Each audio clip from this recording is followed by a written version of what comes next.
So did you always have a knack for that kind of thing, or is that something you grew into? Play, and I'm blocking for Marshawn Lynch.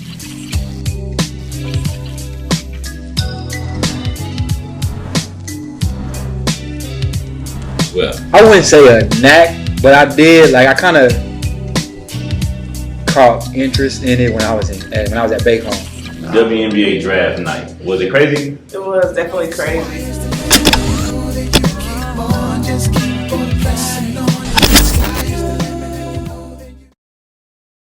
Okay, man. Listen, the last time we did this, it was 2020. Remember that? Been a while, bro. Pandemic. Had a nice little conversation. And correct me if I'm wrong, but from what I remember, you, along with a lot of other collegiate athletes at the time, didn't necessarily get to finish your basketball season, but in your case, college career. Yeah, for sure. It was cut short in 2020. We had a great year. We fought through a lot of adversity. That's probably one of the best years I've had at Rogers. I know it's probably one of the best years we didn't had overall. But yeah, we got invited to the national tournament. Excited, got to watch it on the TV, got to see the seeding and all of that. Oh, so it went like it does on TV. Really. Yeah. So we sitting in the room, pizza, snacks everywhere. The whole fan base came out, and yeah, we ended up making that whole trip down there and got to the outlet, and we got that phone call. A lot of tears were shed. I'm pretty sure I said that last time, but yeah, we made that drive back, and it was just crazy to see the support. We had the news channel out there in Claremore when we got back to campus. Like I said, the fan base was out there, so it was real supportive. But it just sucks nobody really got to finish our season how we wanted to. For real. Okay, so speak for you and you only on this one. When you first got word of it, was there ever a thought that maybe this is something that's gonna pass and we'll be able to revisit this, or did you think, man, it's over, and you felt it right then in the moment? I was holding out for hope. That's why I'm asking. In that direct moment, I knew it was like kind of over with. But it was words in the air about everybody getting an extra year due to COVID. So yeah, the rules wasn't all like they wasn't all in stone yet. So nobody really knew. So it was just kind of like a season over with, kinda. And then especially once it passed. And they said like all the seniors that played the full season, you wasn't getting that year back. So then that's when it really set in. So it was like I'm still jealous of everybody that got that year. I tell like my freshman Jet Sternberger, who's down in Weatherford, I want to say, we won the ring, by the way. So I even told him, I'm like, boy, y'all lucky I ain't get an extra year. I wouldn't have went back to Rogers. Oh yeah, you already got that worked out. Yeah, well, I had that worked out. Yeah, pretty sure I would have tried to go somewhere else, just to something different. I get that. I get that. Okay, so what did you do with yourself though, from March 2020 when all of this went down until you know what I'm saying? So I said from then to like, let's say till graduation. Shoot, nothing. Stayed at school.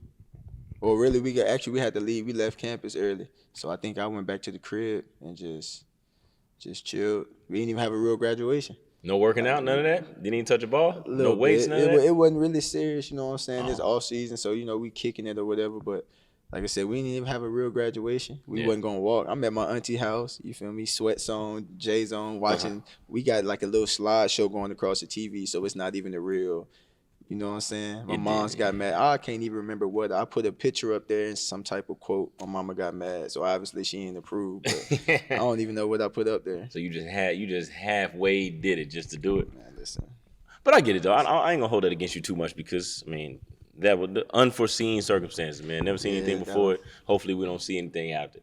Okay, so when did it become real to you that I'm getting ready to try to stretch my career out? I want to keep playing, or was it always burning like that? Man, it's always been like that. Like, even when I was in college, like, people thought I was crazy because they would be like, did you watch this game? Like, everybody watched Kansas, but I never watched college basketball while I was in college. Like, I watched college football, but it didn't make no sense to me to watch college basketball because in my eyes, it's like, they not doing nothing I'm not doing. They not better than what I'm, you know what I'm saying? So it's like, it's pointless to watch them. So I always watched the league. So I always knew I wanted to play pro, like, from a young age, especially after I quit football with the concussions and everything. I just kind of put my mind towards like, all right, football is out the window, so now you got to focus on this. And watching Ebby and Robert Crawford, you know what I'm saying, looking up to those guys, it's kind of like it was possible. So if they can do it, I can do it. I knew it was gonna be a long stretch, but you feel me? If you want it, you got to go for it. So That's an interesting point right there. So you never watched college hoops while you were a college player.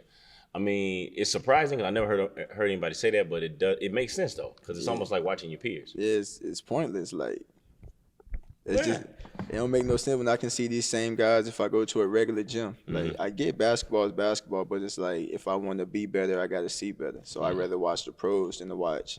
You know, it's a lot of Division I players that come down to Division II and do their thing. It's a lot of D2 players that can go up to Division I and do their thing. So it's not really much of a difference. So I just kind of stick to the best. All right, looking at the next level up. Trying to. I feel that. Okay, so you mentioned a couple names of guys we both know, guys we both shared a lot of space with, and got a lot of battles in and against. Yeah. Real talk. What are some of the things, some of the tidbits of advice that those guys gave you, right, while you trying to make up your mind on what the next step is going to be? Man, well, I didn't really talk to Ebby so much because I think like 2016 was like his last year playing, if I'm correct.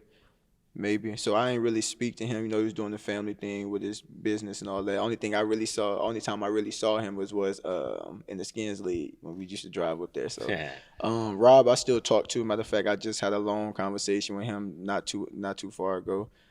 He gave me some good tips, man. I just remember a lot of the key pieces he used to tell me when I was like 14 years old, just about putting the time in, little things as far as stretching after the workouts. Like, you know, he gonna stretch after the workout. I'm one of those guys. I don't stretch when I walk in. I don't stretch when I leave. But now I'm gonna stretch when I walk in. I'm gonna stretch before I leave. So I'm still working on the back end part. Yeah. So just those little things, man. And I was also blessed to run into Raymond Felton while living out in the city, and he been just as much as Rob, he's been a great mentor to me as well. So it's nice to have, and even we had a conversation not too long ago. So it's just nice to have those OGs around when you need life advice, basketball advice. You know what I'm saying? They go hand in hand. So it's always good to have those OGs around for sure. Well, I appreciate the kudos, man. Yeah, real talk. Okay, so how do you break the ice with somebody like a Raymond Felton? Not just because he's an ex-pro, but somebody who you didn't know. So basically he's a stranger to you and you're a stranger to him. I'm gonna tell you how it happened. So after we got out of school, I moved straight to Oklahoma City. Did you have a plan or you just went? Nah, I just went. Oh boy. It's under circumstances, you know what I'm saying? Fair.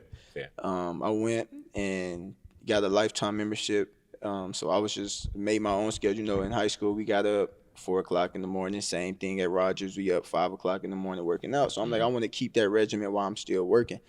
And I think I was up there for about a week straight, 4 a.m., just on my own, doing full court workouts on the other end. And that whole facility is plush, by the way. You know what I mean? So I'm using it to the max. So I'm getting the workout in. I didn't know that he had been, like, you know what I'm saying, peeking over the curtains, just watching me day after day. So one of the days came past, and he was just like, yo, young boy, you want to come hoop? And so I'm like, yeah, all right, I got you. So I pull up over there. We're on the same team, and you know what I'm saying, we killing everybody. So I'm, you know what I'm saying, I'm still not I know who he is, but I'm not a fanboy. So I'm keeping it, you feel me? I'm keeping it basketball. All right, so you go. I like it. A couple days go past, we played, and then next week fall around, come back up there. I started getting closer with the other guys, and then we end up going against each other. And I'm like, I'm about to see what he got, you know, old head, whatever the case may be. So we start going bucket for bucket, and I'm like, damn, I can really hang with this dude. Then it just another switch he hit, bro. I promise you, he hit me with the same move 6 times and scored. He could do nothing about it, bro. Pro, baby. Same shoulder bump, 1-2 tap, and it's up. And he got weight on him now too. Real talk. Yeah, that retirement weight. And he's still quick with it too. So that's why I say I'm glad to meet him, because even that he didn't have to tell me to come over there and play ball. You know what I'm saying? So. And even before we got connected the way we is now, it was just like how we talk. Like, I just sat down with him, asked him a couple questions. And then the fanboy came out. So now I'm asking him, like, yo, what it's like to play against Kobe? Yeah. What it was like you feel me? You in the locker room with J.R. Smith and Melo when you was in New York. All right. Then, you know, he was working with the city at the time, but I'm just drilling his brain about this game, that game. Then I go back and watch. Anybody know me, they know I watch full games. I can watch basketball highlights all day. So, I was messing with him one time. I went back and watched a couple Kobe highlights when he was in New York, and Ray was guarding him. It was flushing him. Yeah. But I'm like, yo, that's Kobe, but it was great defense. Right. Like Nothing you can ain't do. nothing you can do about it. So you know what I'm saying? It wasn't like I was really bagging on him, but it's just like, bro, like you really matched up against Kobe, like what that was like. Mm-hmm. You know what I'm saying? So just little questions like that. And I was blessed for him to answer it, and I'm blessed for him to still be in contact with me, you know what I'm saying? Help me out through my pro process on decisions that I need to make moving forward and things like that. So he was open to it, huh? Yeah, for sure. You know, it took me about a week or two to even ask for his contact because I didn't want to be overbearing or anything like wanna that. be that But it guy. was just like, you feel me? The conversations was there, so I'm like, if I want to learn, like, you mind if I can connect with you, we can work out. So even still to this day, like, if I text him and like, big bro, I'm about to pull up for the weekend, let's get a workout. You feel me? He'll make me a regimen. It'd be like, hey, first workout at 4 a.m. You go get lunch, go do what you gonna do. We back here at 1 or 2 if he got the time. You feel me? If I'm there Friday to Sunday, we gonna work out every morning at 4 at least. Try to get another workout on the back end and shoot. Just be like that. Whenever I hit him up, he always come through for me. That's key. And I'm gonna tell you what I'm learning. The more I live is people who are like, let's say people who are somebody. Mm-hmm. They got obviously a lot of knowledge and a lot of wisdom, a lot of experience. They really don't mind sharing it. Yeah. But you got to go ask. Real talk. You know what I mean? You don't want to just walk up in the room and just say, hey, man, y'all be quiet. Listen, I got something to say. Because you sound like you're an ass. Yeah, for sure. The fact that you had enough guts to start talking to him and he gave it back to you, man, I think that's dope. Okay, so your first gig, right?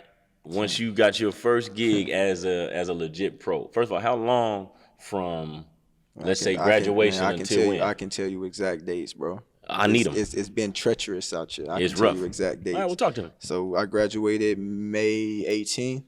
So from May 2020. Okay. So from that day, roughly, all the way to February 22nd, 2022, it's nothing but the grind. I'm talking about every day, not even seeing the vision, not even knowing where I'm going with the game. Like I'm battling with different things in life as far as people telling me which direction to go and how I should handle what I want to do. Mm-hmm. And it's a bumpy ride, but yeah, so about a solid 2 years I did nothing but work out, men's league. And mind you, I moved to the city, and anybody that know about Oklahoma City pickup runs or Oklahoma City basketball, period, if they don't know you, you're not getting invited to the hoop session. Mm-hmm. So I was a nobody Secret up there. Society, you know what I'm saying? Like I was a nobody when I first moved up there. So It wasn't like I was really getting put into certain leagues. I'm gonna have to call around and see. So just spent a lot of time at LA Fitness by myself, playing with the old heads up there. You feel me? They let me, you feel me, just do what I need to do. So along that process, I went to many camps,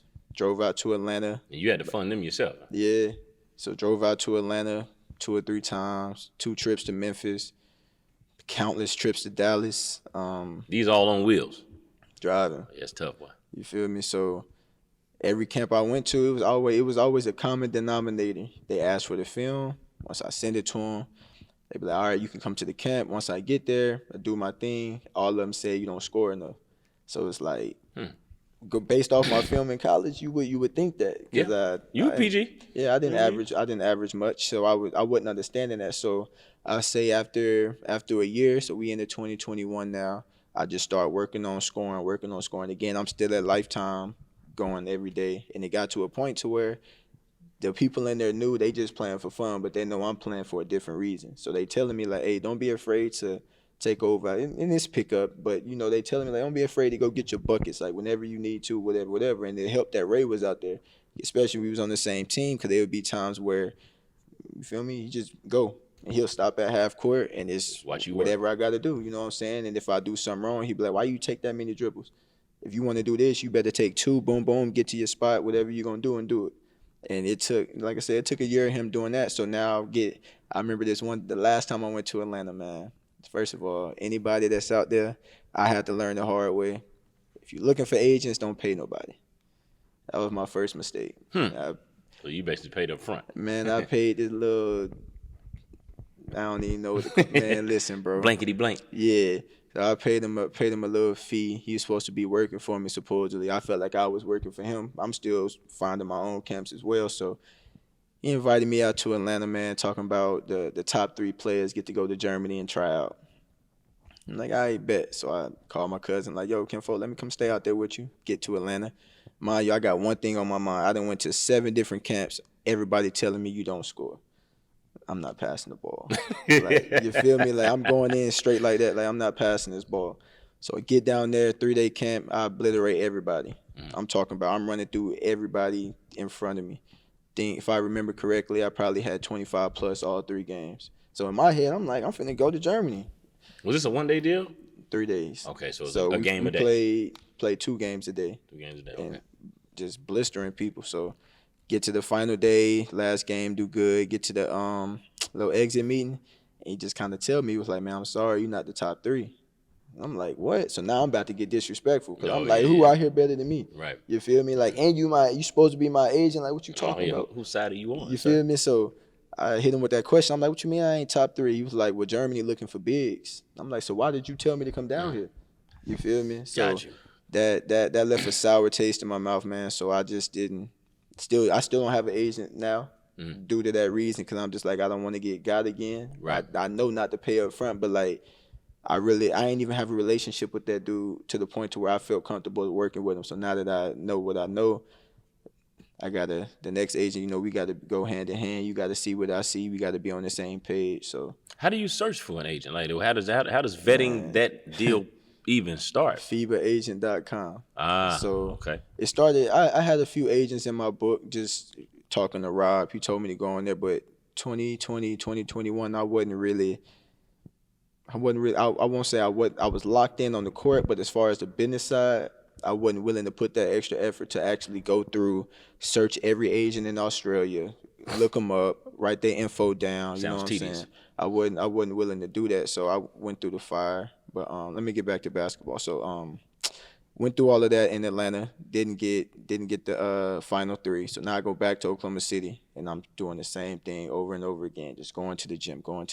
And at the time, I'm bouncing in between jobs. I ended up doing Postmates, Uber Eats, and Instacart all together. So I know them folks was cussing me out. Oh, yeah. You feel me? Like I'm going to go pick up groceries and then going to go pick up somebody's food, then go pick up somebody else's food, then going to go drop all the groceries off. So everybody food cold, you know what I'm saying? But I was doing what I had to do to try to get some bread. So I hope my sister don't mind me saying this, but it came to a point to where it was a team in Medora, Indiana, that wanted me to play for them. And they was just like, come out there and try out, whatever. So I go out there. I knew the first time I didn't do what I was supposed to do. I won't make no excuses. I just didn't do what I was supposed to. I could have did other things besides scoring the ball. Right. Then, you know what I'm saying, to make the team. So they still said they liked me, so they dragged me on for about 2 weeks with the process. And I remember I was in contact with the GM and, you know, going back and forth. And this is where my breaking point was, where I was like, it's the first time in my life I ever was done with basketball. You feel me? That was getting ready to be my next question. You know what I'm saying? Like, I was done. So I'm sitting in the house. I'm geeked up because, like, the season finna start, the combine coming up. So I'm like, I ain't got to go to the combine, finna get drafted, whatever. And it may be small, but to me, it's like all this work for the last 2 years, like, it's finally, you need at least a breakthrough. Yeah, you know what I'm saying? Especially dealing with everything that was on my back, trying to get this going, because I'm doing this stuff by myself, still doing it by myself with limited support system. So I'm geeked up. And at the time, the GM had asked me, hey, we need a big. You know, any bigs you want to play with? So I'm like, I got my homeboy from college. We've been waiting to play with each other since we graduated. So I call him up. I'm like, bro. You're not talking about Chris, are you? No. Oh, okay. Don, he was there before Chris. But Right, Chris was done. Chris moved to Kentucky, and you feel me? You He got a beautiful, family, all beautiful kids and a wife, so he chilling. But I called my man Don Leak out of Atlanta. I'm like, yo, come play with us. And he was like, all right, bet. So I gave him the GM information. I didn't know that we was only one contract left. So they snatched my contract and gave it to him. So you feel me? I was happy for my mans, but you feel me? Deep down inside, yo, I was burning, son. That's bittersweet, yo. You feel me? You can still see the scars. I'm pretty sure pretty sure the garage door feel all that pain. But yeah, bro, I was done. I threw away all my hoop shoes. I text Aaliyah. I'm like, sis, I'm done. I'm out of here. So it's over with for me. Like, I didn't work so hard, like, to get to where I'm going. I'm like, I'm done. I'd rather somebody just look me in the face and be like, thanks, but no thanks. Man, but that wasn't even the crazy part. So they gave my contract to my homeboy, which I still told him congratulations. I was happy for him. But the crazy part was that was January 30th, and the combine was February 4th. So now not only am I not getting that contract, how the hell am I about to get to Indiana? Not only how am I finna get to Indiana, how am I finna pay for this combine. You know what I'm saying? So Just changed the whole landscape. man, like I said, I was done, yo. So Leah called me, and at the time she was playing with the fever. So she called me, you know what I'm saying? We talked for hours, and she trying to figure out a situation, and she was just like, man, listen, if you help yourself, I'll help you type stuff. You know, I know exactly what that means. Yeah, you feel me? So we made it work. Like I said, I was still doing my food delivery services. So we made it work, ended up going out there. She allowed me to stay with her in her home, you know what I'm saying? And she picked me up from the airport, and it was like we was kids again, you feel me? Like, and I told her that, like, we ain't got to really sit down and kick it like this since we was like 10, because we just been on the mission. Like, even in high school, like, we had the same goal, but it was just different. It was a different path. It was different. Like, until our senior years, when we really started getting in the gym, working out together. And then once we went off to college, it was just like, you know what I'm saying? She went on her journey, I went on mine. So we really didn't get to connect like that. So when she allowed me to come down there, it was it. And I remember the night I got down there, we was playing the game, playing 2K. They had just put the WNBA on 2K. And I played with her, turned the game sliders up. I think I had like 92. Like, you feel me? Just doing crazy stuff like that. Kid stuff, man. I remember one thing that she said before I went to bed, and the camp was the next day. And she was just like, bro, I don't want you to worry about nothing. Whatever you need, I got you down here. She was like, all you need is a chance. And I know what you're going to do.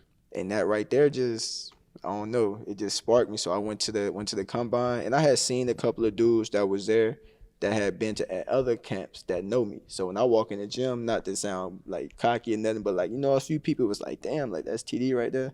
Like, yo, bro, cold, this and that. So the dudes I was on my team happened to be the dudes that who already knew me. It's easy. You know what I'm here to do. And it was a few coaches. I ain't gonna say what team he coached for, but he passed up on me like straight like that. Like, so you had that in the back of your mind too? Yeah, because I knew he was gonna be. It was a couple teams that had passed up on me. The Medora team, Arkansas team passed up on me. Oklahoma Enid passed up on me. Like I said, I ain't gonna say this coach's name, but he kind of told the commissioner that I wasn't good enough to play on the squad. He had his guards. I tried out for him. I killed them while I was there. Then we got on the same team and looked good. So, yeah, he kind of told the commissioner I wasn't good enough to play on the squad. So it was 3 courts. Obviously the middle court is the main court. So I'm going bananas from court to court, killing everybody. Get on that main court, and he's sitting underneath the thing, running clock. I don't even know what we going to, but like I said, I'm killing them. In that particular game, I was really getting after working, huh? And after the game, I just stood on the baseline and just looked at him like, you got me messed up, bro. Like, you feel me? So had to get that off one time. Yeah, so did good in that. Like I said, spending time with Aaliyah, that was probably the best thing I could have did at that point in time. After the combine, I didn't even know I got drafted. The whole time I'm talking to different teams. They're like, yeah, you look nice. We may trade for you. We may do this. We may do that. I'm like, it's 2 rounds, 33 players. You mean to tell me I ain't top 66 out of everybody that was here? Now I'm really thinking if I don't get picked up, yo, I'm really done. Yeah, it's you're over throwing with. the shoes on the power line. And it's done. So no call. Watched the draft with Aaliyah that first night. Not in the first round. So now I'm really like.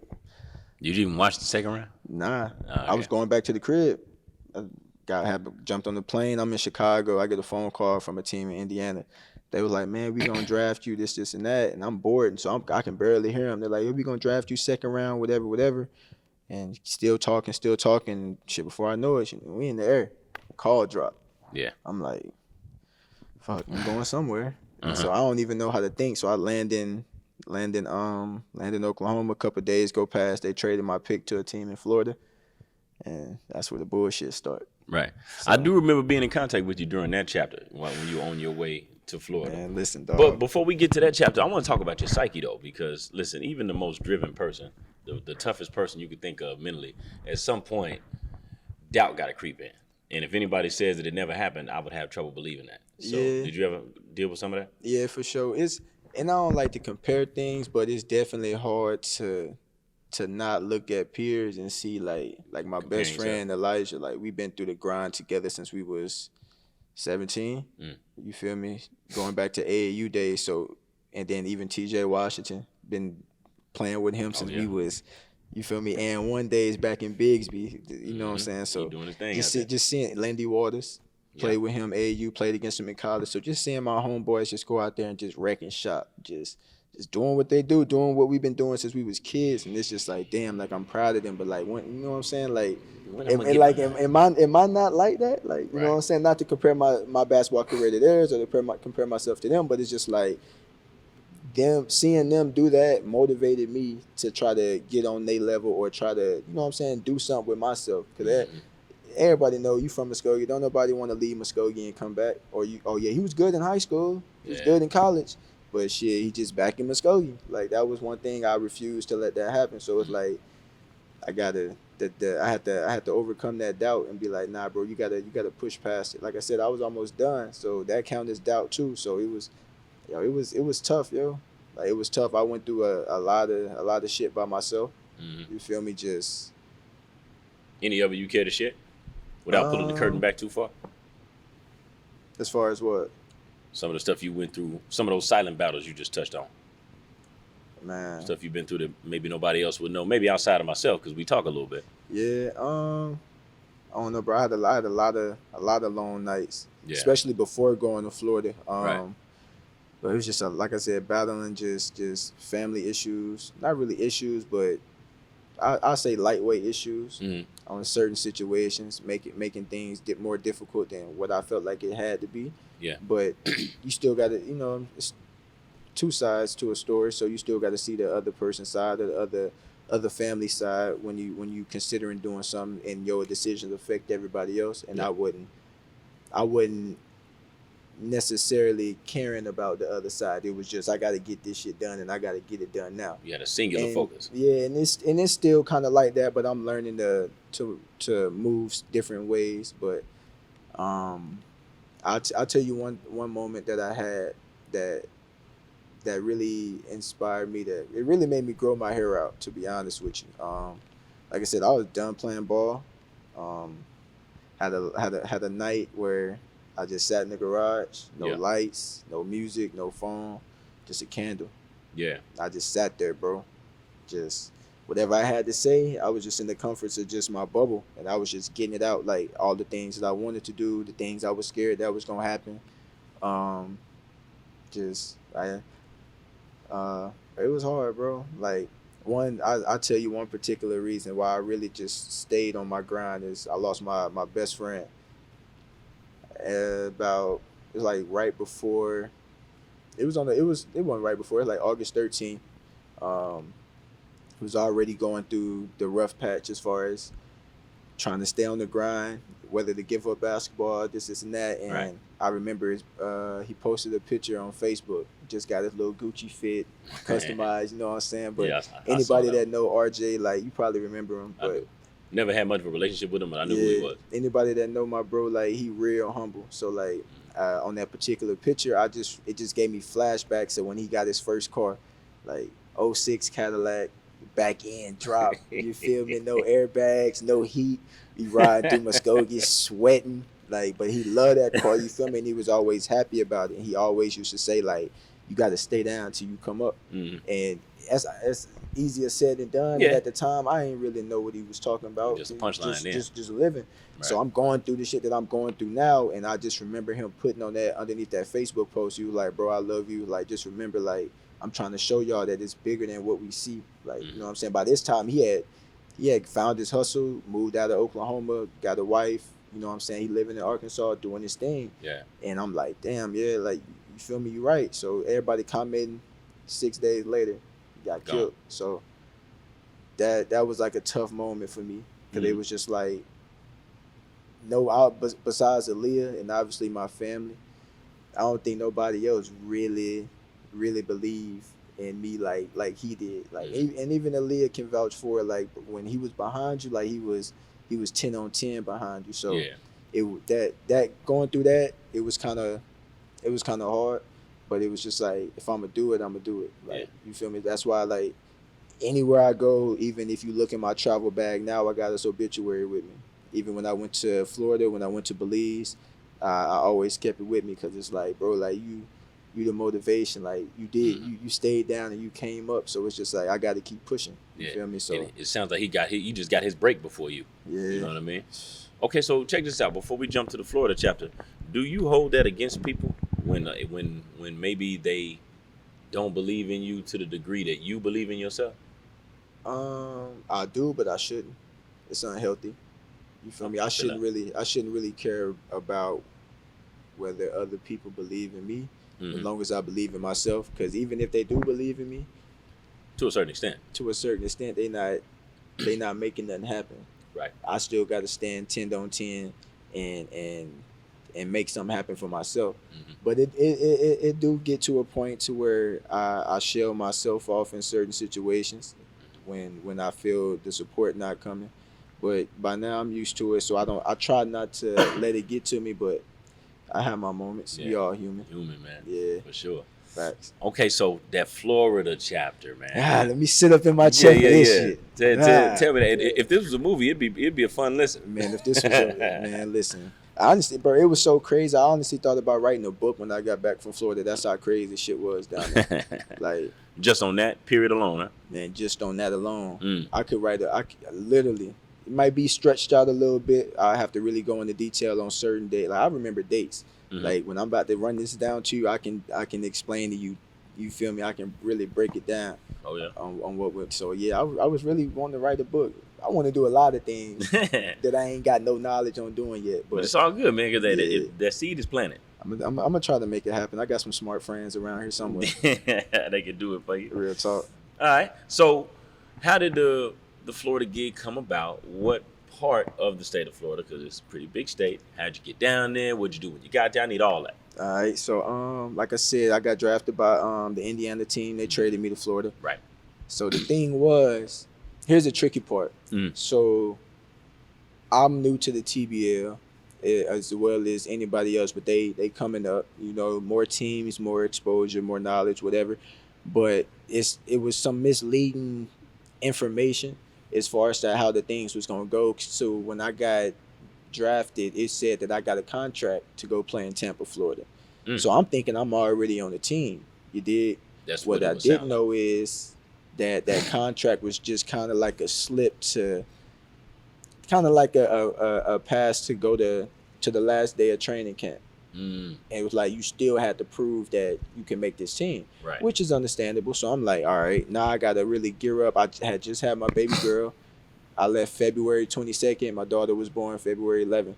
So you can imagine, like, I don't want to leave, but like in my head, it's like, baby daddy got to go get this check, and I may miss some things, but I promise I'm gonna make it up to you. You feel me? She young, she may not remember a lot, but I remember the things that I missed. You know what I'm saying? And then I get everybody as parents, you got to make sacrifices. Like there was times where my pops couldn't make it to a game. There wasn't many times my moms didn't make it, but if she didn't make it, it was due to work. So you know what I'm saying? I understood those things, but yeah. So February 21st, got ready to. Mind you, I'm still broke. And this is. Tell me the year now. 2022. Okay, cool. So we ain't far removed. Or 21. One of them. Nah, it's 22. Yeah, come on, date, man. One of them. Let me see. 23. It was 21. Cause my daughter's 2 now. Gotcha. So yeah, still broke. Still broke. And I'm talking about broke like I'm about to pull my last 500 out the checking account, overdraft, and take this 8-hour drive to Atlanta and take that 9-hour drive down to Tampa. So on 500. That's it. So I pull it out. I call my cousin Whitney. I'm like, sis, I'm on the way. And she don't even know what's going on. She just thinking I'm just finna go to Florida. So I push it down there, get to her house, and she wondering why I'm up at 4 a.m. meditating. Then I go on the run. And I come back. She got breakfast made while she working. Then I go work out again. And she was just like, what you about to go do? Break it down to her. And she was like, you about to drive? I'm like, yeah. She was like, how much money you got? I'm like, shorty, I got $450 left until I make this team and figure out what's going on. And you in Atlanta at that point? I'm in Atlanta at this point. So I left mad. I left mad early. Hold on. So I'm mathing this up now. You know what I mean? So you telling me you got from OKC to Atlanta. To Atlanta on $50? Maybe you just went from 500 to 450. I'm filling up when they get a little bit past the fourth. Hey, I'm Fill that joint up. Okay. Cause I'm like, I refuse to spend all that money. It may add up in the end. I don't know. I'm not a mathematician, but I'm Yeah. like, I'm a fill it up before we get to a half. You a I know math that. magician right now. That's what you're doing. Okay, I'm with it. And my car was kind of shaky at the time. I don't know what course. was wrong with it. Felt like Devin the dude in the 69 DeVille. You feel me? So I get to Atlanta, and my cousin was like, "Why you out here? Like, I don't want you spending no money on gas. Like, I got you." And she's always been that way, and she helped me out. I was down there for about 3 days. Made that trip to Tampa. Now, mind you, I left late. Atlanta traffic. First time leaving. I don't know nothing about going down south, so I don't know when to leave, when not to Right. leave, catch traffic. So I'm 9 hours. I get to when I get to the gym, I'm like 20 minutes late. They already stretching. I come in, I already know what time it is. Got bags in the trunk, throw my shoes on. Long story short, went out there and killed them folks, make the team. So in my head, I'm like, all right, they're gonna have housing, they're gonna do this, they're gonna do that. I've already seen the contract. Misleading. Bullshit. Huh. And went from, I think it was like $1,500 a month to like $700.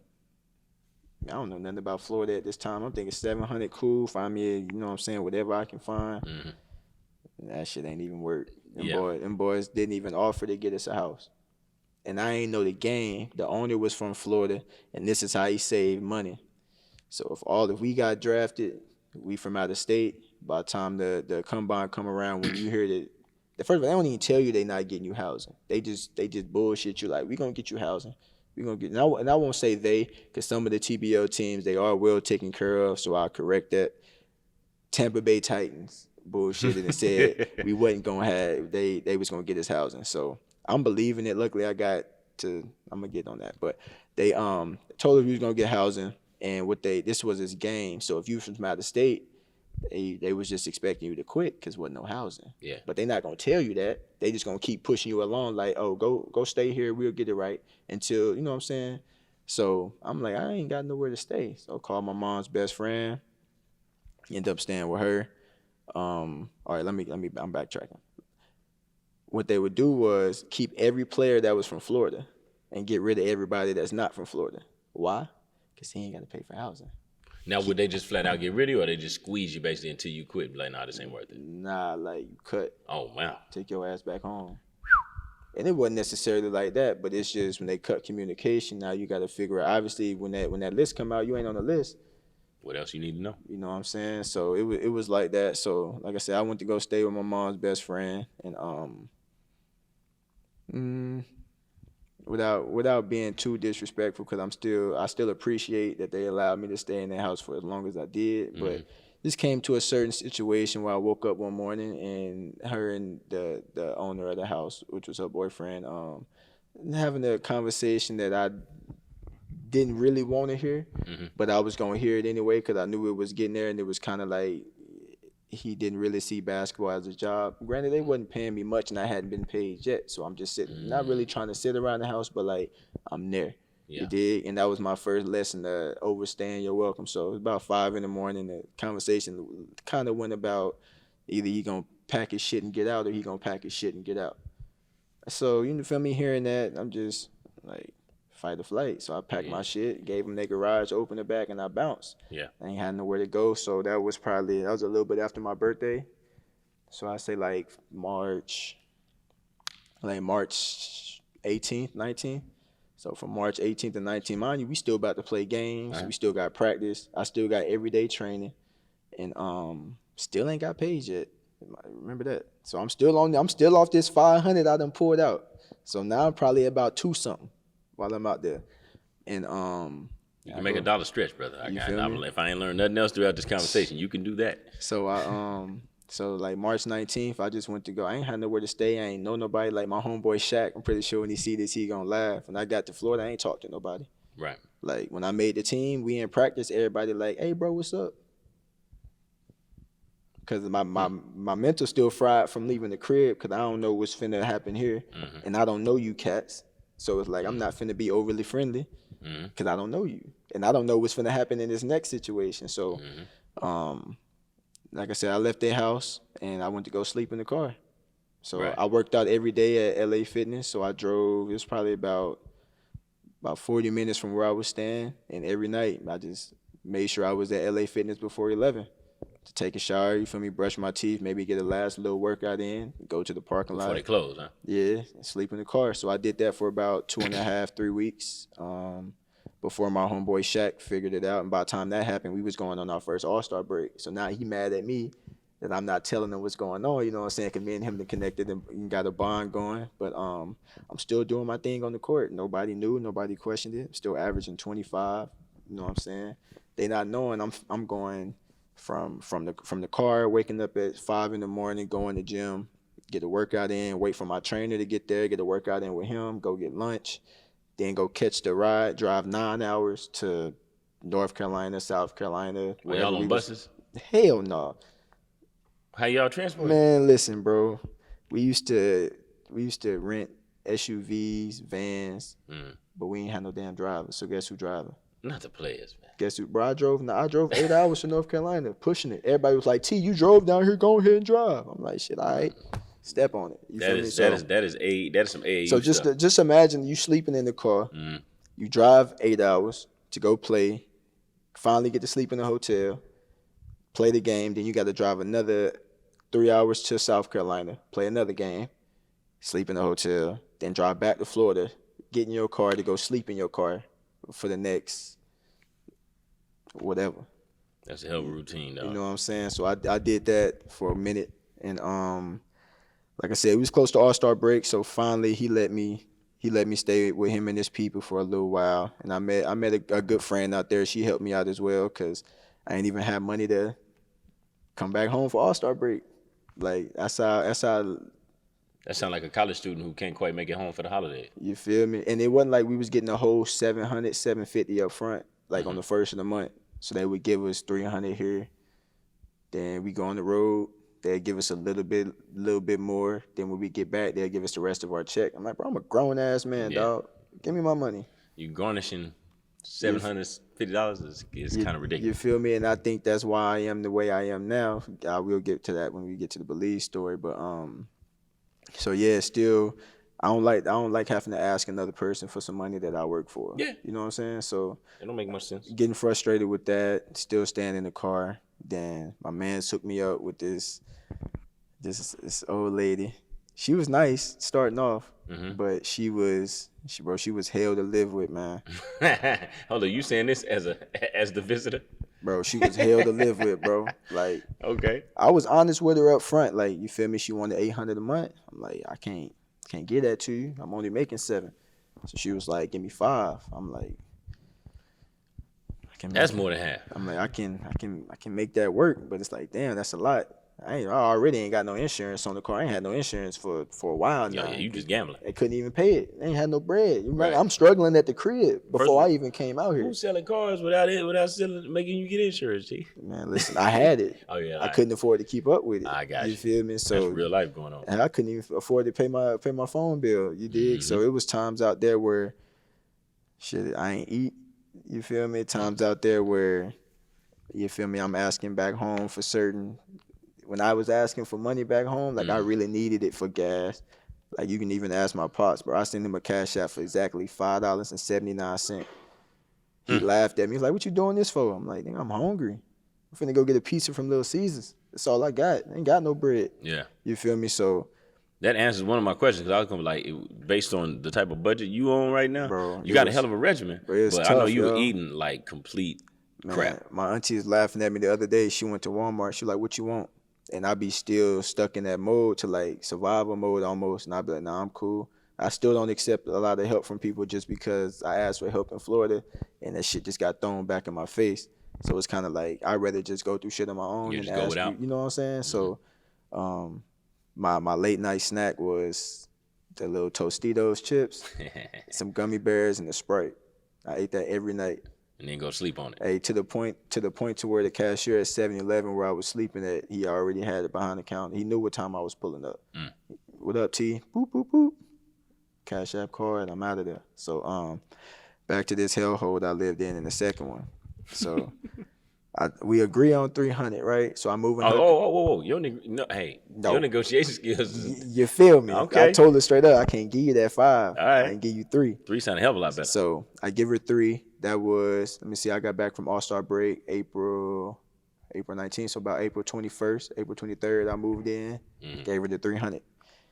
By April 31st, she asked me for another 3. Well, April 30th, ain't no such thing. Or April 30th, whatever it was. I know by the end of April, she asked me for another 300. Right. And I'm like, all right, maybe it's for next month. You know, she wanted a little early, whatever. So I happened to have it. Gave it to her. And you like, ma'am. Now I'm really flat broke. You Right. feel me? So did you have to close your eyes? They'd be like, man, yeah, God, dog. Look, man, it was like that. tough. It was like that every time I handed out some money because I knew I didn't have it, and I knew I didn't have the support system back home to even ask for some more funds to even try to do anything, bro. Like, you feel me? I asked for gas money, no answer. Need more money to eat, no answer. Like, and this is why I say I'm glad I met good people in Florida. Like I said, my homegirl, she didn't have to buy my plane ticket back to the crib for me to go see my kid. Right. Like, you know what I'm saying? Like, she called me every day. I'm stressed out. Like, bro, I don't know how I'm gonna get home. Like, this and that. And I'm on the beach walking. You feel me? Doing my thing. And she like, do you want to go home? I'm like, yeah. Again, not wanting to take help from nobody. She was like, how much is the plane ticket?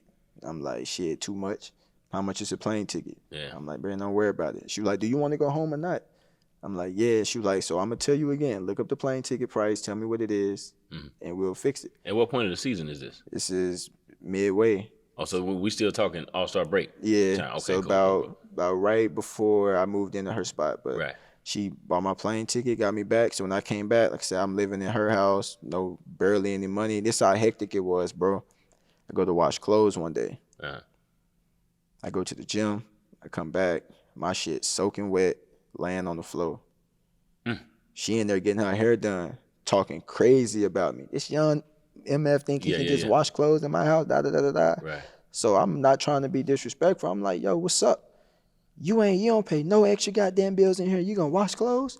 No, that ain't how this work in here. That was your first time washing clothes? First time, bro. Okay. Whole load of clothes just sitting there soaking wet. So I'm like, how the fuck am I finna get all these wet clothes out of here? So call my boy Shaq, like, yo, I'm finna come over with some clothes, wash them, whatever. Go back that night, go take a shower. Mind you, I've been taking showers at LA Fitness. We always got hot water there. Right, she cut the hot water off on my side. Ooh. So that's sending a message 2.0. You feel me?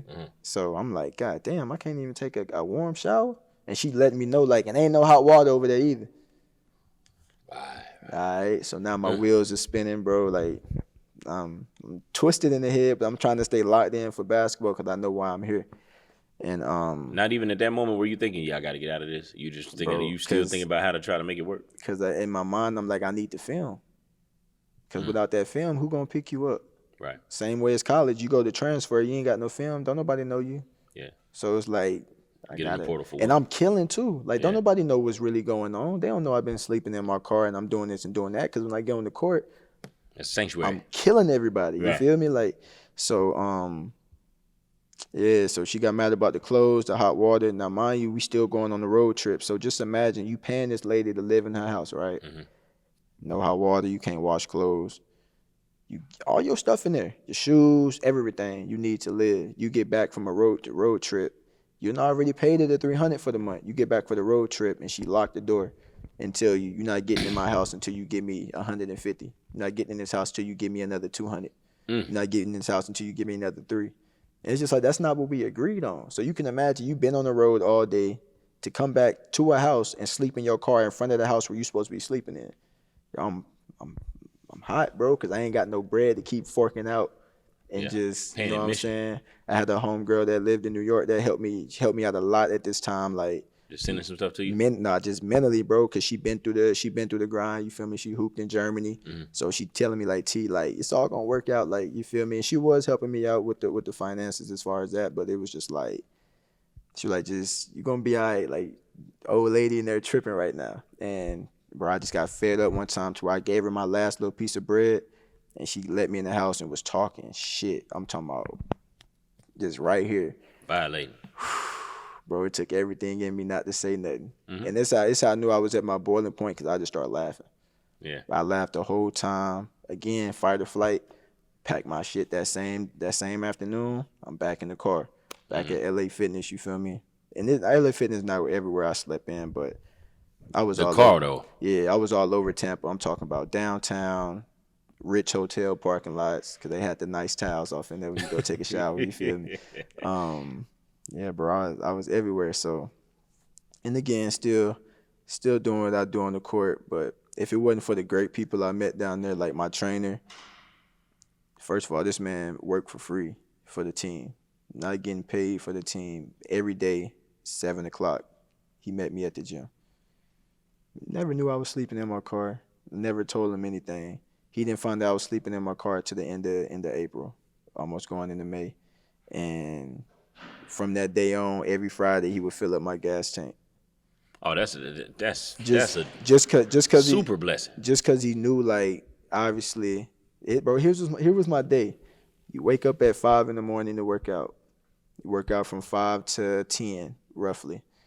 Then I take a break, go eat, come back to the gym, get some shots up. Then I'm up from 3, 4 in the afternoon to whenever I fall asleep.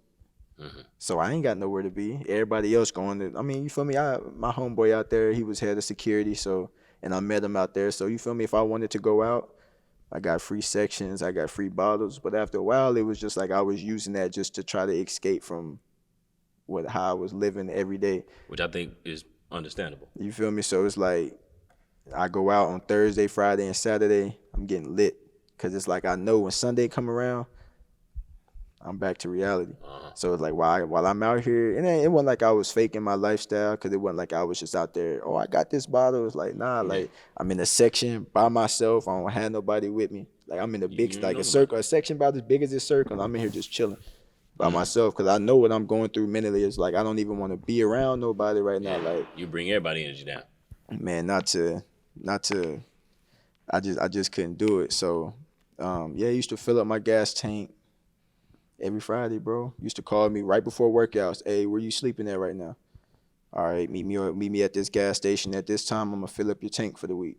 You know me, I ain't being disrespectful. So like, he already know I enjoy going to Clearwater Beach, because it's the only place I can go. I can chill, turn my phone off. I can just be on the beach, bro. Just be in the present instead of thinking about all the bad shit that's going on. So I make that gas last a week, week and a half, 2 weeks, however long I had to. You know what I'm saying? So that's a talent right there, though. Yeah, man. It was a lot of, you said, as far as sharing like the dark times. I'm gonna give you one, man. So I was sleeping in my car at LA Fitness. I met this. I don't like calling them a bum. I know what you're talking about. But nice little homeless man. I used to. When I had the extra funds, we would split like little meals at McDonald's, you feel me? Come to the car, kick it with me. I had a little nice knowledge. So it's by the palm tree, a few yards away. And on this first night, it was a group of people walked past, same type of people, homeless folks. And I'm in the car asleep, windows cracked. They come banging on my shit. Boom, boom, boom, boom. One banging on the hood, the other one smacking my window, the other one like beating on the trunk. And I like jump up. I ain't got no weapon with me. These niggas got poles, knives, you feel me? Ain't no telling what they got. So I'm like, what y'all want? This, and that. And one dude walked past. And this is where it really struck me, bro. He walked past and he looked at me. He was like, man, y'all leave that kid alone. He living just like us. He ain't nothing special. His ass just got a car. And they stopped and they walked off. Bro, when I heard that, dog, I'm just sitting. It's like 4 or 5 o'clock in the morning, bro. I'm just sitting there. I'm like, nah, bro, ain't no way he just said that shit. Yeah. Like that hit a little too close to home. Man, so disrespectful. But it's a little accurate though. So during that patch. But I'm gonna tell you this. So that same dude who said that, he used to sleep in a palm tree a few yards away, man. About 2 or 3 weeks later, I ain't never heard a grown man scream out of his sleep, bruh. They stabbed that man up out of sleep over at the palm tree. Like, I ain't seen him since. I don't know what happened to him. Me being in the panic mode that I was, I got up out of there. Started that whip up and burn out. Yeah, took off. So I ain't, you know what I'm saying? But that was my guy though. So if you're out there, my man, you see this, I still fuck with you, my boy. But tell me something. When did the season end? That particular one. Shoot. I say probably about the end of May, because I got home June 19th. Okay, what I want to ask about that is like, to me, it seems like, you correct me if I'm wrong, somebody in that position like yours would have sort of like mixed feelings about it ending, you know, because on one hand it's like, all right, yeah, I went down here, I got to conquer this, I got to hoop, I got to do this, that, and the third, I got this one season under my belt, I got film, I can move on to the next gig. But now the other side, you got to go back home. And it doesn't sound like things were all peaches and cream back this way either. Man, listen, So bro, how you navigate? for one, it started with me, like, going through, I ain't never really, and the average person don't even know what it's like to be alone like that. You know what I'm saying? Everybody talking about how they feel alone, in which they might. I ain't saying nobody's feelings isn't valid, but like, I know as far as for me, like, yo, my mental was twisted. It's still certain situations that I can go through right now that if I see it, if I hear it, if I feel it, Trigger. it's over with. Yeah. Like, it's over with. And it is no going back. So it's like, and shit, it was tough, bro. Like, I remember my daughter and them coming out to see me, and When you were in Florida. Okay. Bro, I was so far gone. I seen my little girl and I couldn't even smile. Oh yeah. Like, and I'm going off on the, you know, at the airport, you can't park your car and just sit out and chill because everybody, you know, it's traffic. So the mother of my child, she was in there. They had forgot my daughter's car seat, so she had to get a rental. So she bringing my daughter out to me with a dude talking bananas to me, like, get your shit and move it, da da da da. Again, I'm fried. So It better be a situation. I'm going, but I'm like, bro, you talking to da da da da da. So my daughter come out, I got her in my hands. I'm still going. I put her in the car, and he like trying to call the police to like come give me a ticket. So I'm like, I ain't got no insurance. I gotta get up out of here. So I don't have her car seat. So I put her in my lap, and we just drive around. And I come back to pick up her mom's, and it's a group of people sitting outside. And as soon as I get out the car with my daughter, he get to talking crazy. I done left the situation alone. You stupid MF. He got his daughter with no car seat. Just a dumbass young boy. So now her mama come out. So I'm like, bro, what you want? You know what I'm saying? I'm getting spicy. So I'm talking like I usually wouldn't talk in front of my daughter. But you feel me? I'm so fried mentally. I'm not even. I'm waiting. I've been waiting to snap on somebody because I'm dealing with all of this back here. So it's like somebody gonna get this pain. You feel me? So. Like I said, I couldn't even like smile at my daughter that my daughter was there. You know what I'm saying? And I knew she didn't know what was going on, obviously. But it's like I was so fried. It's like I couldn't overcome that. So again, like, even much so, like you said, how to navigate back home. Hell, I couldn't even get back home. I ain't had no bread. Couldn't drive back home. My car was my car was shaky.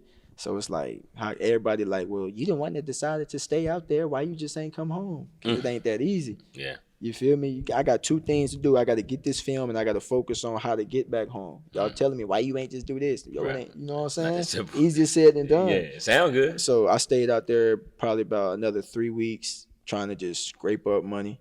Still sleeping in my car at that time. So my homeboy Shaq, one of his family members, happened to need a car. And I was just like, I gotta get home. You can have it. Like, just give me what you got. So he gave me the bread, bought my plane ticket, and I had a hell of a night before I came back. There you go. Hey, I club hopping everywhere before I jumped on that 4 a.m. flight back home. Listen, man, you had to end on some type of good note. But even coming back, it was hard because coming back, no car, no job. So came back, I'm walking everywhere. Using the mother of my child's car as much as I could without, you know what I'm saying, feeling like it's mine. Yeah. Or her feeling like I need her transportation and things like that. So when I finally got the job, man, I walked to work for about a month. I worked at Chili's, so it wasn't too far. So I'm walking back and forth to work. Got an extra job with one of my homeboys, stacked up enough bread to buy a little rinky-dink Lincoln that still broke down to this day. Just enough to get around. Yeah. And yeah, man, just try to keep my foot on the gas and keep going. Belize. Tell me about that one. That's the most recent gig, right? Yeah. Most recent stint, rather. And shout out my Belize people, man. Okay. I enjoy Belize for the most part. It looked like it, you know, from what I was seeing on the stories, unless you was perpetrating. Nah, I enjoyed it, man. So how that came about, my homeboy Travis Julian. It's funny how life works. So before I signed to Roger State, he was my host. Okay. So Did he show you a good time? Yeah, for sure. All right. So we've been locked. He like one of the only few that I was really locked in with even after he graduated. He graduated in 2016 before I even got there, or 2015 before I got there.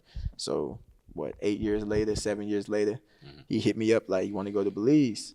And I was just like, bet. Like, what's up? I gotta get my foot in the door.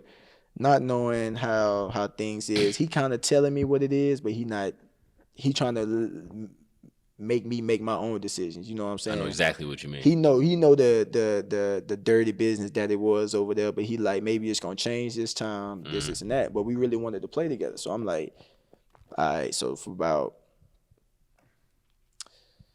I say from November 2022, that's all we talked about was, bro, we gonna do this on the court, we gonna do this, we gonna do that, we gonna do this. So we get all the way down to the time we about to leave, and his passport don't come in time. So I'm the only American out there. Okay. Is that tough, or is that scary? I say it wasn't scary. Okay. It was tough. All 'Cause right. like they say when you go overseas, you gotta get. That's one thing Ray told me. He was like, when you go over there, you gotta realize they don't play basketball like you. They don't think like you. Yeah, I hear that. And they don't work like you. I couldn't comprehend that at the time. So I get out there. We got supposed to have practice that night. A couple players had work. So I get out there, we shooting around doing drills. After the game, after practice, everybody, they sitting there chilling, laughing. I'm like, yo, let's play ones. All right. So a couple of people got up there. Obviously, I did what I did and won them games. Next practice roll around, got the whole team there. And yeah, one dude named Boog, funny dude. He was just like, they speaking Creole out there. So they was like, Bali can't beat me. So I don't know. At first, I understood what he said, but I didn't understand the end of it. So I'm looking around, everybody laughing. I'm thinking he talking shit. I'm like, what bro say? They was just like, you can't do what you do and go out there and beat them one-on-one. So I got up, laced my shoes, and I'm like, anybody else want to hop in? Y'all can get to it. So again, we ain't played 5-on-5. We really ain't did none of that. So I don't know what they can do. Yeah, who's who? AD.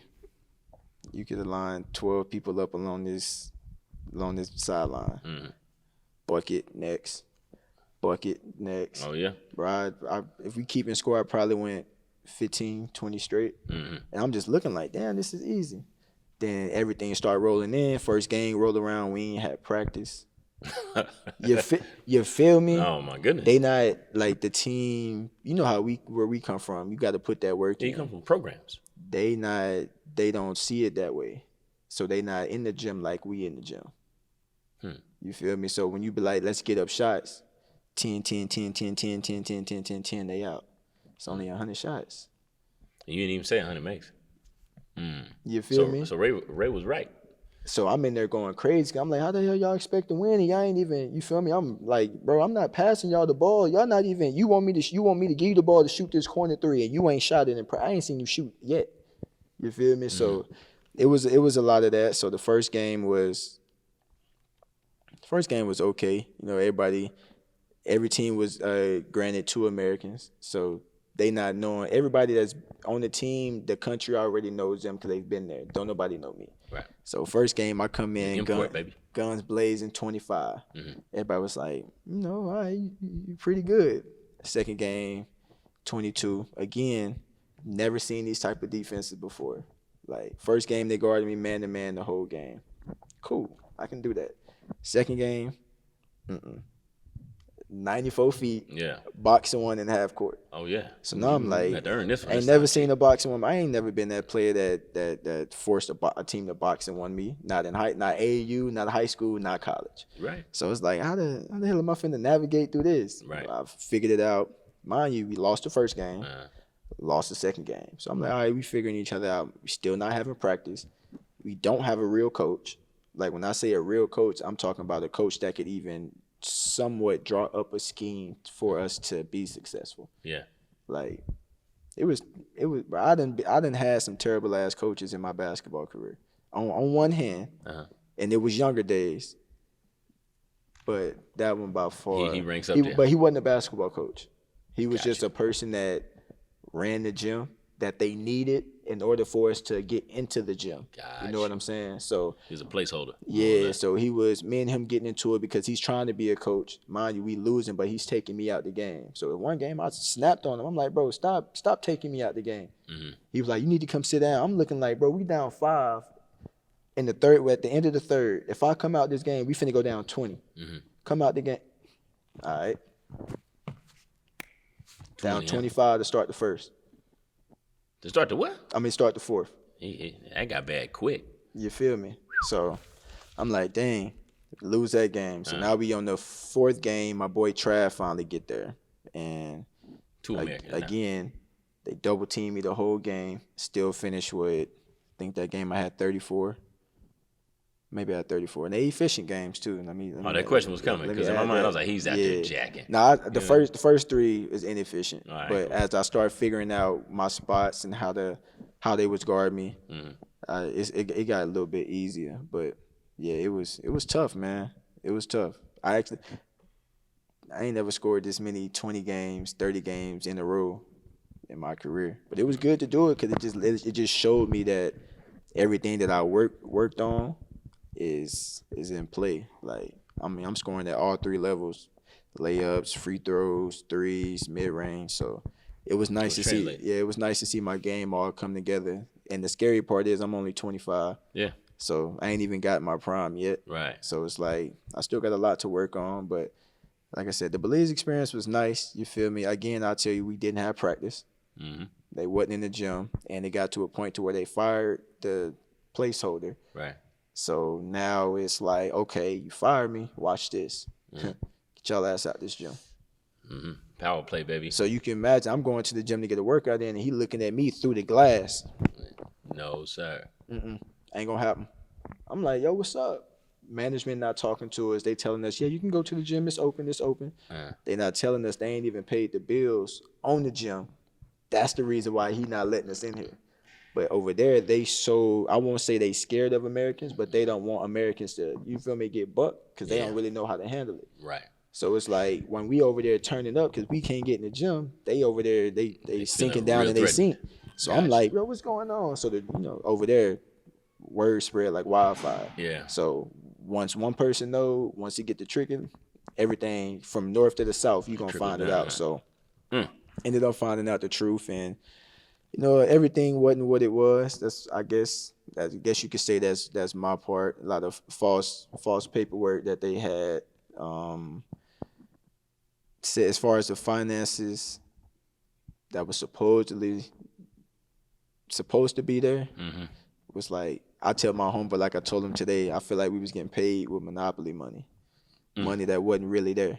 Like, you feel me? Because we both told him, like, yo, we want our money on the first. You feel me? Y'all had a choice? Huh? Y'all had a choice? Yeah, we could either get it. This is how smooth the law was. Because before I signed the contract, they was like, you can get 40% of your money up front, 60 on the back end when you get here, or reverse, however you want to do it. So I'm like, nah, like I don't need no money right now because I'm gonna spend it because I still got a couple days, couple weeks to leave. Right. So I was like, just give me my first check when I get there, which they did.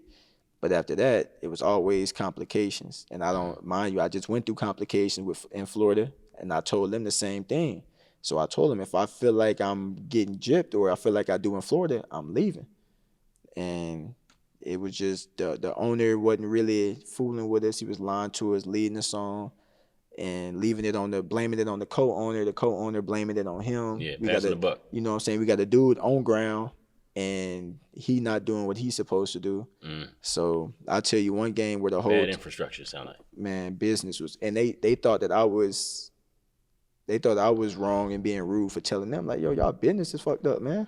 Like, business is a square. It's supposed to be even on all sides. Y'all ain't taking care of business out here. So how can y'all expect me to continue to do this? At the time, I'm averaging like 27, 28. So I'm feeling good going out there and playing, but we 0-5 or 1-5. So it's like, we ain't got too many more games before we drop out of the playoff contentions, which I told them, if y'all just want to play, I'm not coming. If y'all want to play to make the playoffs, I'll help y'all. You know what I'm saying? It made the lot sound good. Oh, yeah, we this, we that.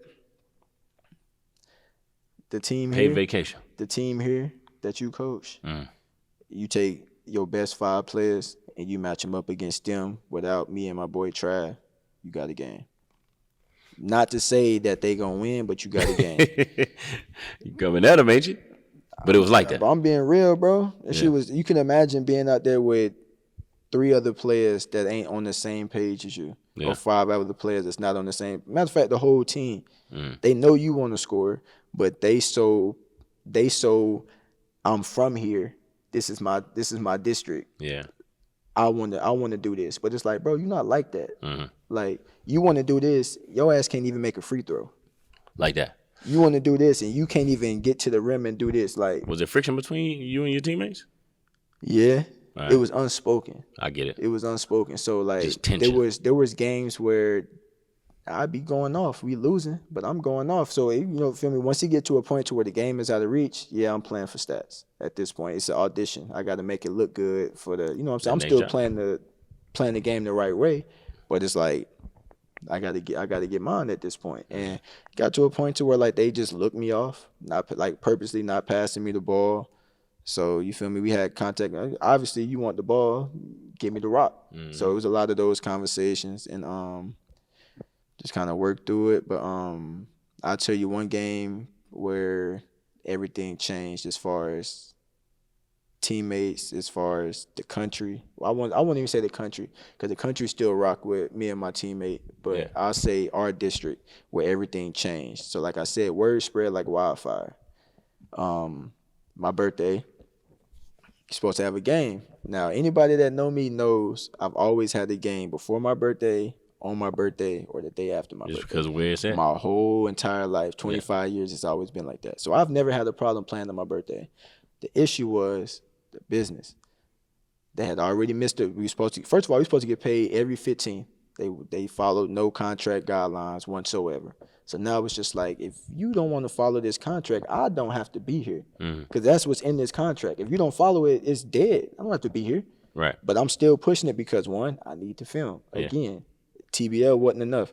Now that I'm overseas, I need this. So finally got in the gym.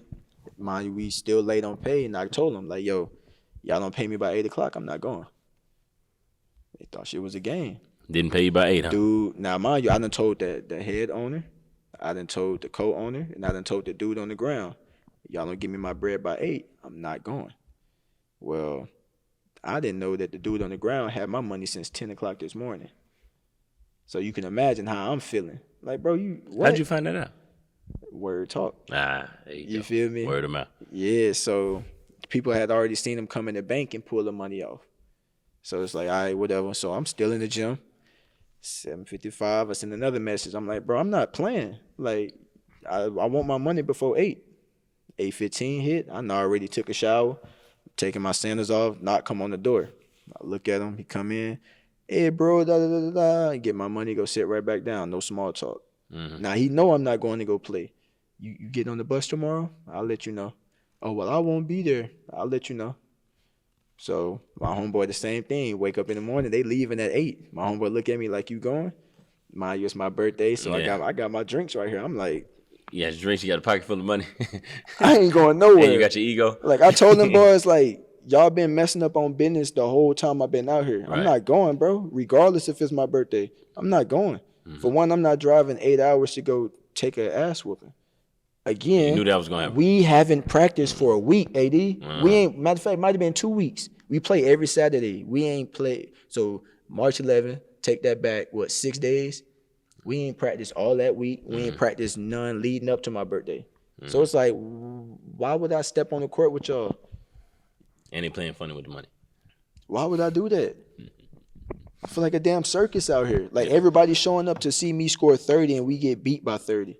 I score 40, we get beat by 40. So that game, I'm like, bro, I'm chilling. So long story short, again, it's my birthday. I'm at my homeboy's house. We drinking, eating, doing what we do. Turn on the game. First quarter, 32-5. Second quarter, 43-13. Third quarter, 65-20 something. By the end of the game, them boys lost by 65. Yeah, it's ugly. So now you can imagine everybody in our district doing this. It's your fault. Yeah. I'm looking at them like it's their fault. Yeah. If they handle business, we don't lose. We might lose, It'd be but more we don't respectable. lose by 65. Yeah, You that's did what I'm tough. saying? That's So tough. you feel me? When I say the whole town changed on us, it changed on us to the fact that we used to order from the same restaurant every night before 11. Stop picking up the phone. Stop answering. But they open for business. Oh, they open. They'll answer the phone. Hello? Walucos. As soon as they hear, hey, do y'all, because it ain't Creole. Go out in the restaurants, you sit down. I ain't gonna say what restaurant it was, but we sat down and they ain't even want to serve us. She looked at us. We looked at her like, can we get a Sprite? Can we get a Coke? Me and my homeboy. She purposely gave us the wrong drinks and then walked off. I'm like, damn, like, it's very better like unwelcome. that. Like, you mad at me, but your man the one that messed up. Like, go talk to your man. Like, your boyfriend the one you living with. Like, he the one that got me my money late. Shit, like. And you didn't play. Go But holler did you at just him. sit just one? Did y'all sit just one game? Is that was it? Or was that Yeah, was the we end of the run? we sat one. And that was a game that got smacked. Right. But we had to tell them, like, we had countless Uvu calls, Zoom calls, trying to get this right, trying to figure out what the season was. And Right. it was the same thing. I'm telling these boys, like, this is a loose operation. Y'all never gonna win here. And they think I'm being disrespectful, but I'm being real. Like, how the hell y'all expect to win? Y'all ain't got no coach. Y'all ain't got no structure. Y'all ain't got no foundation. We don't practice. All of a sudden, we ain't got no money. And ain't no money here. Yeah. So it's like, you feel me? So it got to a point to where, I'll tell you one game I was really mad. It was the next game after we didn't go. Home game, AD, we probably had 15 people show up in the stands. The TV crew showed up and seen how less people was there. Right. And just bounced. So now I'm looking at and we don't have a coach. Don't have a coach at this time. So I'm looking at my homeboy like, Travis, why are we here? Like, what are we doing, bro? He was like, just stay focused on the court, man. So I'm like, all right. Best game I done had. Right. 43. We lose. I think we lose still, but we lose by like 5 or 6. But I had 43. Yeah. So I'm like, it helped you sleep well. I ain't feeling like MJ in 96 a little bit. Now check this out. You know, here's what we're gonna wrap. We're gonna take it back to human life, right? You're a father of 2 now. You got 2 little ones. Man. Yeah, you got man. your daughter, my queen and prince. You got you a son. How does that shape or change how you view any and everything, and how you move? How do they factor into everything that you got going on at this point? I'll say when my daughter was born, it was a lot easier because there's one child. You know what I'm saying? So basic math. Yeah. So it's like, you know, I can do the overseas ball, do the pro ball, and obviously like everybody try to make up for lost time. Obviously sending money back when I couldn't do it in Florida due to the circumstances, but when I had it in Belize, whatever she asked for, you know, I gave it to her, whether it was clothes, whatever they moms need. So I gave it to her. But now it's a little different. I also like hearing her side with her being at home with the kids. So it's kind of like got to be considerate about what she think about the situation. So yeah, I definitely consider everything before I make my next move. So right now it's waiting game, still trying to get on my feet and be able to provide for the kids while I'm here. Right. That way when I leave, I leave on a good foot. And then next step is making sure that the money is available when I get there. That way I don't have no friction with sending money back to take care of my kids. But it's hard, man. It's hard being away from them. Yeah. I know I'm doing it for a purpose because I want to create a foundation for them that I didn't have as a kid growing up. Like, you know what I'm saying?